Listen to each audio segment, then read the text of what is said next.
Hello SSS members and pensioners, it's me Angel. Welcome back sa aking YouTube channel. Sa video na ito, ituturo ko po sa inyo paano tayo makagawa ng ating SSS online account. Lalong-lalo na po ang ating mga SSS members and pensioners na nasa abroad na gustong gumawa ng SSS online account. This is it guys, ituturo ko po sa inyo to step-by-step process. Alright, number 1, puntahan nyo po ang inyong Google Chrome at isearch nyo lang po itong SSS portal. Makikita nyo po itong website ni SSS, my.sss portal, i-click nyo lang po ito. Number 2, mapupunta kayo dito, i-click nyo po itong Create Now. Number 3, mapupunta po kayo dito sa Select an account on which you want to register. So, 4 po ito guys. Para sa member, employer, household employer, and coverage and collection partner. So, i-click po natin itong member. Number 4, mapupunta na po tayo dito sa number 1, itong account details. Pipili po tayo dito ng ating registration preference. Meron po ditong mga pagpipilian, savings account number, UMID card, employer or household ID, payment reference number, date of loan, transaction number in personal record form, at check number of any monthly pension. Sa mga employed members po dyan, mas madali po kayong makagawa ng SSS online account kapag ang pipiliin nyo pong registration preference ay ito pong employer/household ID.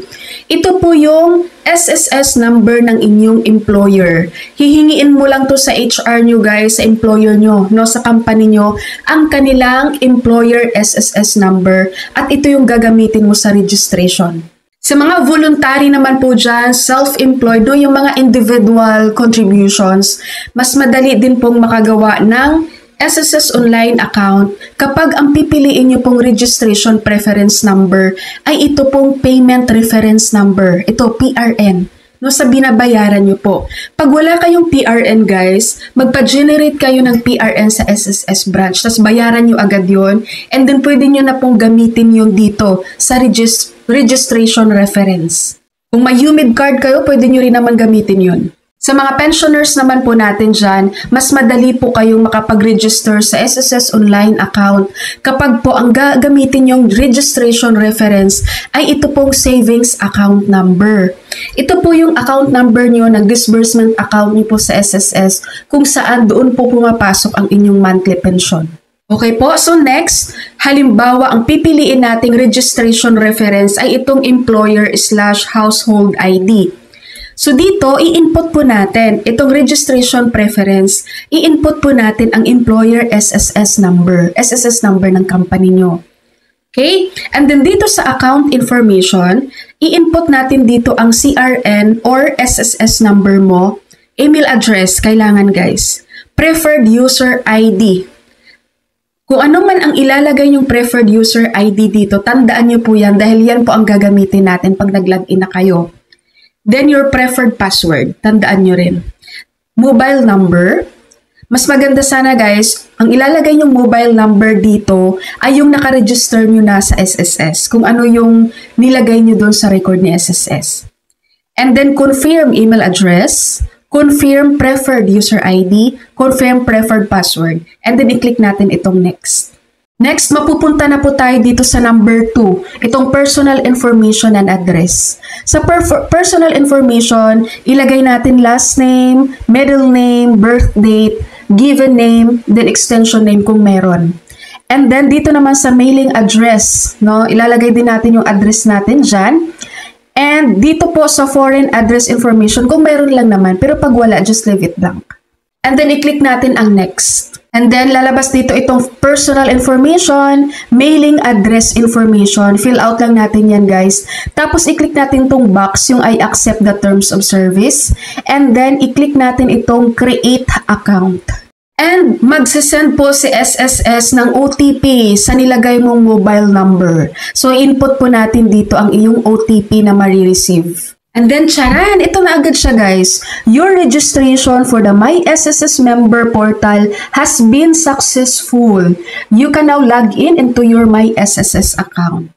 So kapag okay na to, eto ka na, back to login. Magla-login ka na po ng iyong user ID na nilagay, tsaka ang iyong password.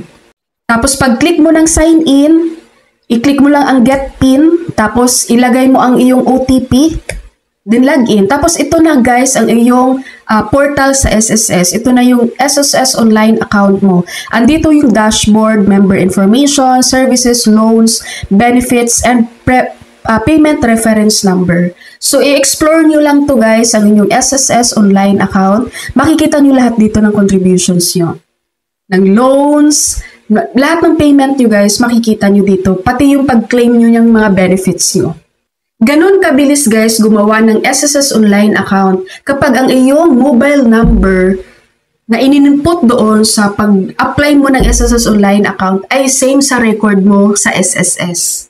Hindi mo na kailangan pa ng confirmation sa email, OTP lang, and then yun na, meron ka ng SSS online account. Pero ito take note ha, kapag po ang iyong mobile number na ginamit ay hindi po match sa record ni SSS, kailangan mo po munang mag-update ng iyong mobile number sa SSS through E4. Visit ka guys sa kahit saang SSS branch para makapag-update kayo ng iyong mobile number and then mag-register ka ulit sa SSS online account. Ngayon kapag naman po wala po kayo naka-register ng mobile number sa SSS, no? Wala kayong mobile number sa record nyo with SSS. Ang mangyayari po dito guys, kailangan nyo pong i-activate ang inyong online via confirmation message. Sa email po, mag-i-email po sa inyo niyan si SSS, i-confirm nyo po yan. Kagaya nito, may marireceive kayong ganito guys sa email. No, para po ito ha sa mga wala pong naka-register na mobile number kay SSS. Makikita nyo dito, please activate your My SSS number account by clicking here. So, i-click mo tong naka-highlight na blue. And then, mapupunta ka dito guys. To activate your My SSS member registration, please provide the last 6 digits of your CRN or SSS number you entered in My SSS registration. Ilalagay mo po dito sa box. For example, yan. Yung last 6 digits. And then, i-click mo tong proceed. Tapos, ayan na, meron ka ng SSS online account.